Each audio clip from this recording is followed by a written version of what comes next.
नई दुल्हन का घूंघट। अरे रानी, ओ रानी, सो रही हो क्या? अभी तक रानी की जेठानी जोर जोर से चिल्ला रही थी कि घर के आंगन खड़े होकर रानी यानी मैं भागती हुई अपने कमरे से निकली और बोली, दीदी आ गई मैं। जेठानी बोली, रानी तुम्हारा नाम रानी है, तुम रानी नहीं हो। मैंने तुम्हें रात में ही समझाया था कि सुबह को जल्दी उठ जाना, तुम्हारी मुँह दिखाई की रस्म है। मैंने बोला कि दीदी रात को नींद ही नहीं आई, जगह जगह नई है और मन में थोड़ा डर था कि सुबह आँख नहीं खुली।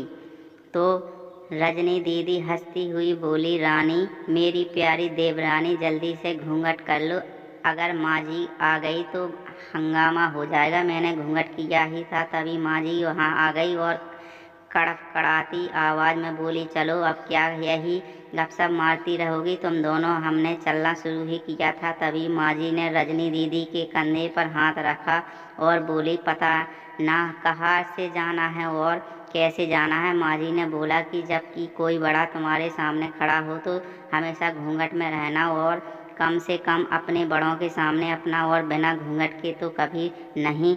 रजनी दीदी कुछ बोली ही नहीं, बस अपना सर हिलाकर हाँ बोल दिया। मैंने भी बस अपना सर हाँ में हिला दिया। माँ जी के जाने के बाद मैंने पूछा, रजनी दीदी आप स्कॉलर हो और इन सब चीज़ों को कैसे निभाती हो? रजनी दीदी मुस्कुराई और बोली कि मैं थारे जेठ जी से बहुत प्यार करती हूँ, इसीलिए अभी तक चुपचाप सब सह लेती हूँ।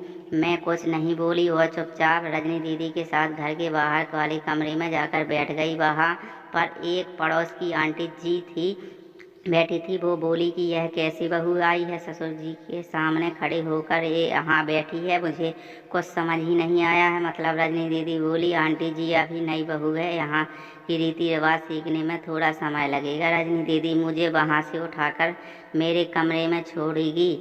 6 महीने यूं ही छोटी मोटी चीज़ों में बीत गए। फिर एक दिन मैं राहुल के साथ साड़ी लेने गई। राहुल का फ़ोन आया और वो दुकान से बाहर बात करने चला गया। साड़ी की दुकान पर मैं बैठकर होकर साड़ियाँ देख रही थी, तभी साथ में मैं बैठे हुए अंकल जी खांसे। एक बार, फिर 2 बार, फिर 3 बार। मैंने साड़ी वाले भैया से बोला कि भैया इन अंकल जी को पानी दे दो, बहुत खांसी हो रही है इन्हें। अंकल जी भड़क उठे और बोले, क्या बदतमीज लड़की है ये, कुछ शर्म लिहाज नहीं है या?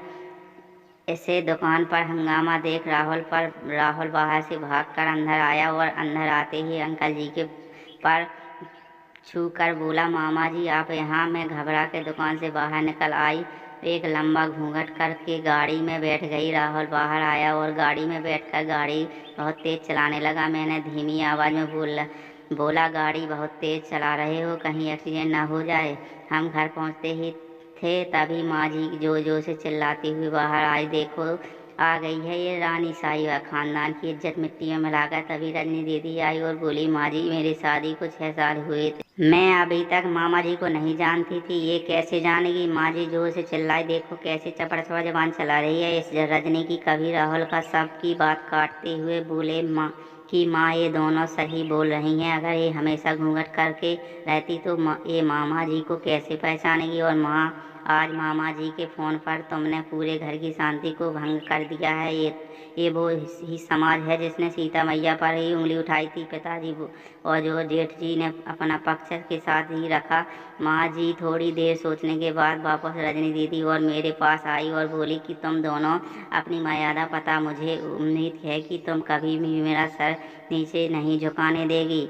हम एक ही परिवार के सदस्य हैं, हमें हमेशा साथ रहना है, अच्छा वक्त हो या बुरा वक्त हो, हर सदस्य को अपनी मर्यादा पता है। माँ जी ने मुझे और अन्य दीदी को गले लगा लिया। दोस्तों हमारी कहानी आपको अच्छी लगी हो तो इसको लाइक जरूर कर देना, और चैनल को अभी तक सब्सक्राइब नहीं किया हो तो सब्सक्राइब जरूर कर देना, और साथ में बेल आइकन ऑल पर प्रेस जरूर कर लेना, ताकि आने वाली इसी तरह की हर नई कहानी की वीडियो आप तक सबसे पहले पहुँचे।